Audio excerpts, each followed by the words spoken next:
Hi there. Thank you for joining us today. My name is Alexis Eykel, and I'm the Landlord Engagement Specialist here at Tacoma Housing Authority.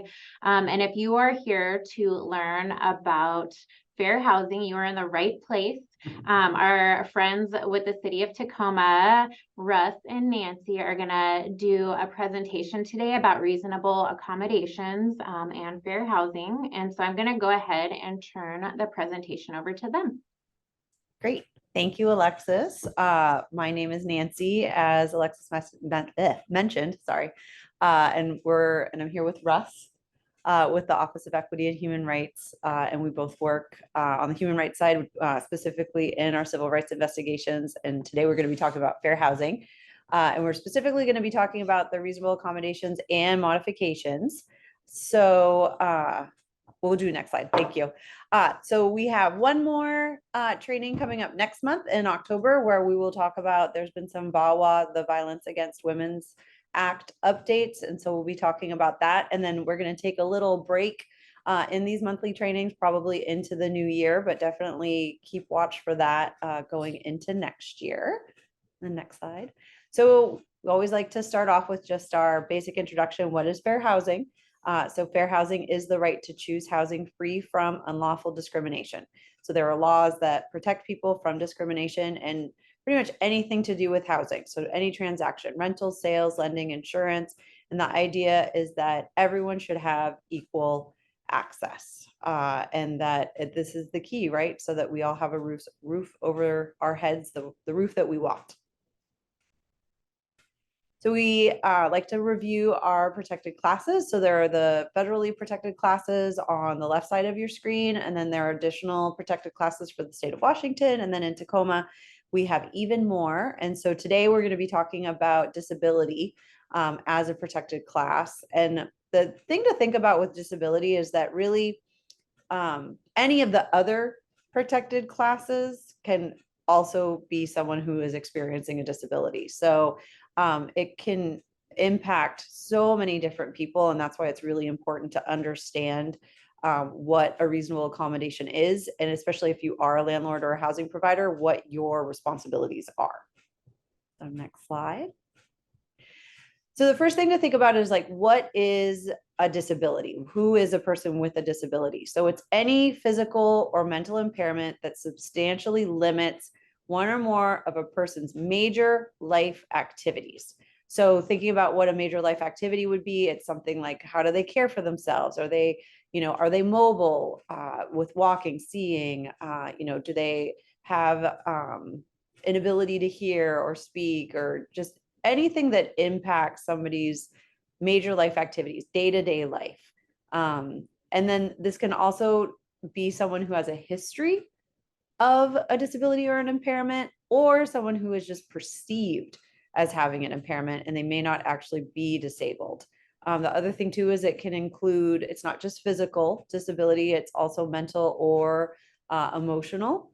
And so it really is a broad spectrum. And then also, folks who are recovering from alcoholism or a drug addiction. So not currently using, but if they are in recovery, they would also be covered by the Disability Act. Anything to add there? Nope. Keep going. Next slide. So then we're going to talk a little bit about a reasonable accommodation and then also about reasonable modifications. So we're going to start with accommodations. So the idea would be that this would be any change or adjustment or exception to any rule, policy, practice, or service. So not necessarily like the physicality of the building. And so as a housing provider, it is unlawful to refuse to make a reasonable accommodation when it's necessary for that person, again, to enjoy that everyday lifestyle, right? The idea would be that they would have equal access as a non-disabled individual. And then the other side too is with a modification. So this would be a change in the physicality of the building, that it is also prohibited for a housing provider to refuse to permit, and at the expense of the person with the disability, and also depending if there's federal funding or not, that they would be able to change or modify the dwelling, again, to afford them the full enjoyment of the premises as a non-disabled individual. Okay, next slide. So then under the ADA, there is section 504. So this is an additional protection for people who have disabilities. And so here it can kind of get a little confusing because accommodations and modifications kind of fall under the same umbrella. And so again, it's this whole idea of someone who has a disability should have access and should be able to enjoy their dwelling as a non-disabled person would. And so, you know, whether I did, yeah, just in section 504 exclusively applies to facilities that get federal monies in. And so that is the sole focus of section 504. Mhm. Okay, next slide. We'll take questions at the end because there'll probably be some questions. Okay, so let's talk specifically about these, you know, with the federally assisted programs when it comes, and again, reasonable accommodation and modification in this world kind of go together. And so the idea is to eliminate barriers and to make sure that someone who has a disability is able to fully participate in their dwelling. So for example, a housing provider cannot require that someone with a disability pay extra fees or deposits as a condition for receiving a reasonable accommodation. And that you have to treat people with a disability the same, but in a way that gives them the same access as someone who does not have a disability. And so, I'm not, right? Yeah, next slide. So then reasonable modification, like we talked about, is more of like the structural changes to a building or to a dwelling.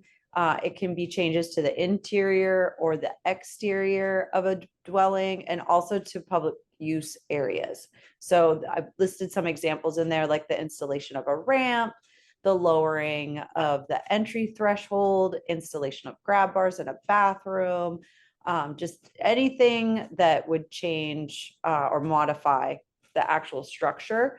And so again, it's prohibited to refuse that. And it could be at, you know, it's at the expense of the person with the disability. And you're required, well, under 504, the housing provider is required to provide and pay for the structural modification unless it is an undue financial or administrative burden. So this is where we'll have a little discussion later on about like what is considered reasonable, what would be an undue financial burden. And so the idea would be though that as a housing provider, it's still your responsibility to engage in that conversation with the person who is requesting the modification. Next slide. So here we have some examples. And if you Google examples of reasonable accommodations, I know HUD has some great information on their website about this, and there's also some fair housing organizations that have just so many examples of what would fall under a reasonable accommodation. And at the end, you'll see our contact information. And so I always encourage you all to reach out to us directly if you have a specific situation of someone. But so for example, things like assigning an accessible parking space for a person with a mobility impairment, permitting someone to transfer to a ground floor unit when one is available, adjusting their payment schedule to accommodate when they're actually receiving their income assistance.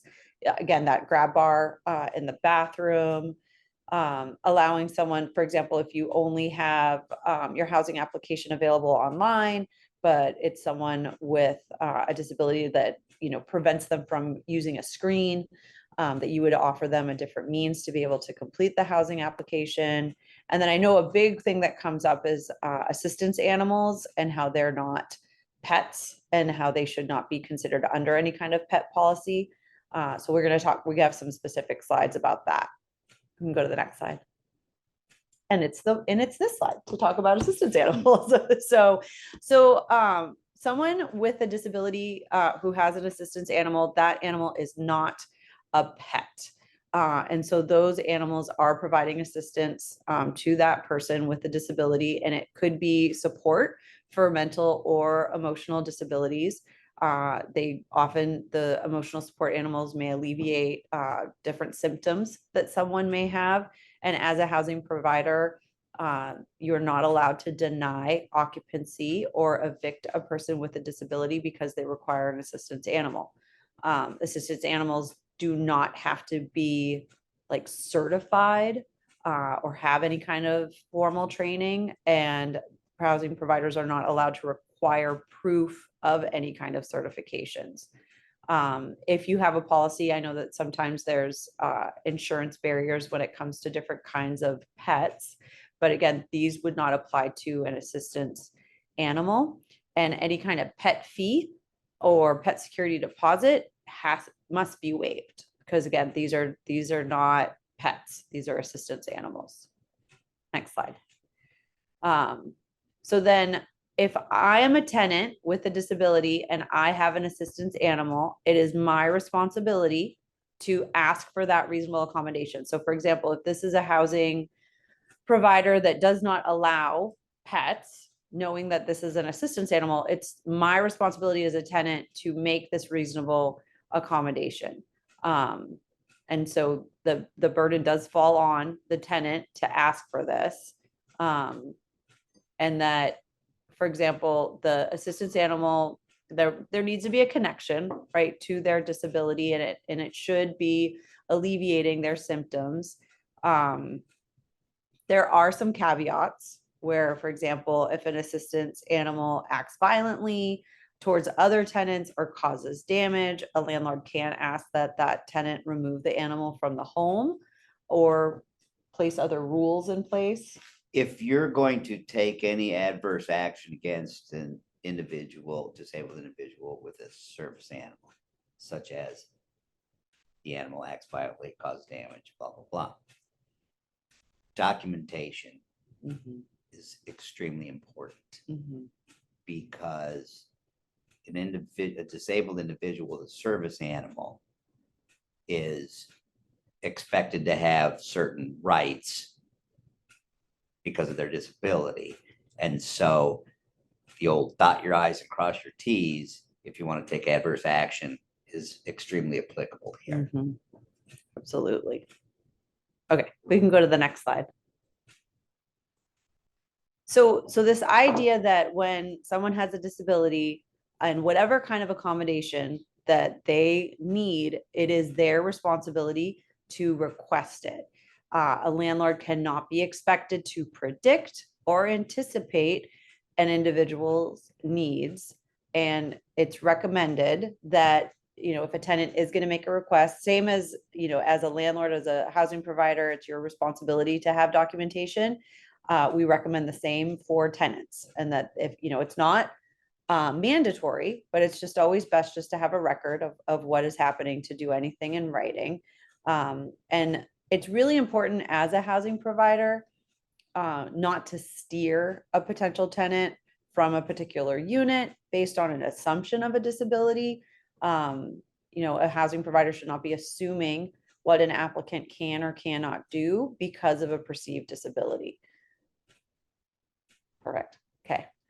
So then verifying disability and need. So when can a housing provider ask for verification of a disability and the need for a reasonable accommodation or a modification? So if the disability is obvious and a need for a reasonable accommodation is also obvious, a housing provider cannot ask for additional documentation. So a simple example is a person with a visual impairment who uses a guide dog.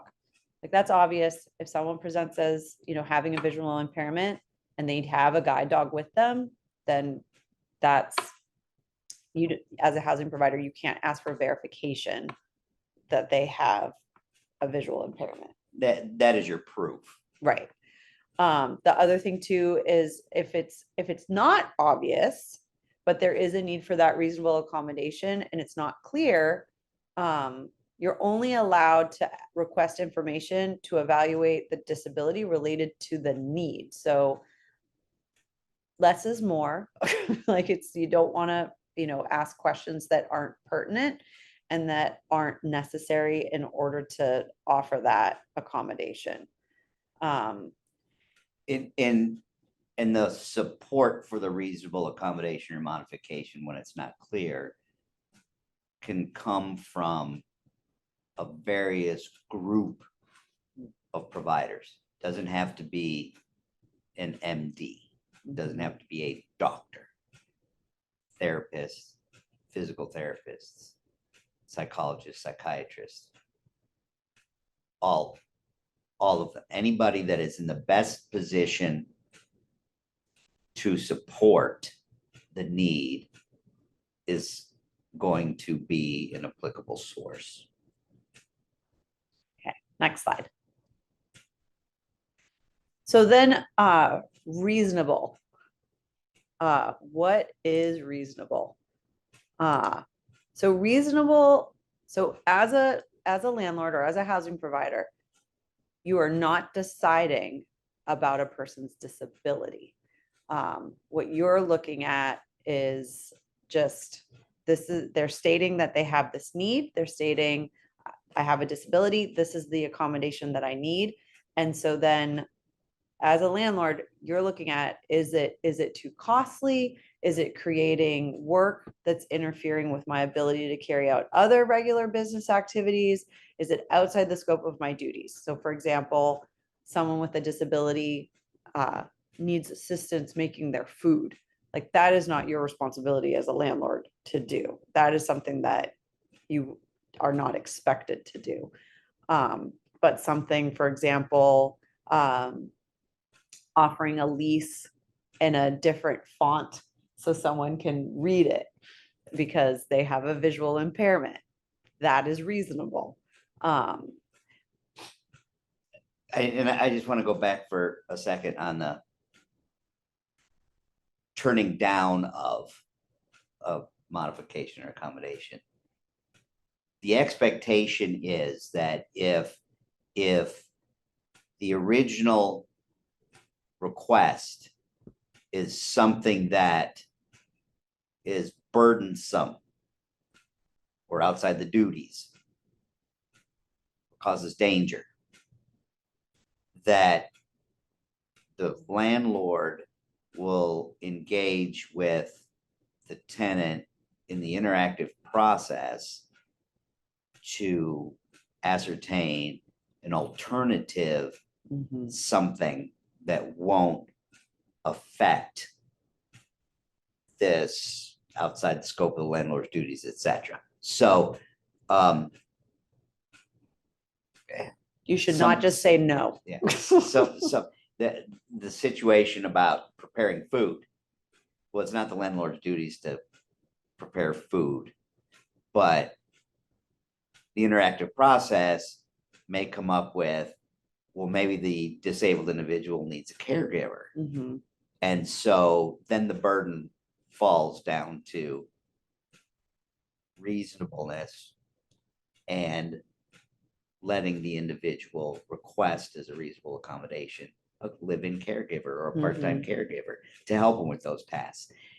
And that may be the result of the interactive process, but just because it might be too expensive doesn't mean that's where it stops. The interactive process should continue to try to find out something that is acceptable to the tenant. All right, next slide. So this idea, so like what shouldn't you do? So one, you should not be asking about the nature or severity of a disability. If someone either, outwardly presents as having a disability or says they have a disability, that is what it is. You should not be questioning a tenant in any way that would waive their confidentiality about their medical condition or history. And you should not be asking to see medical records. Good. And that is what we have today about reasonable accommodations and modifications.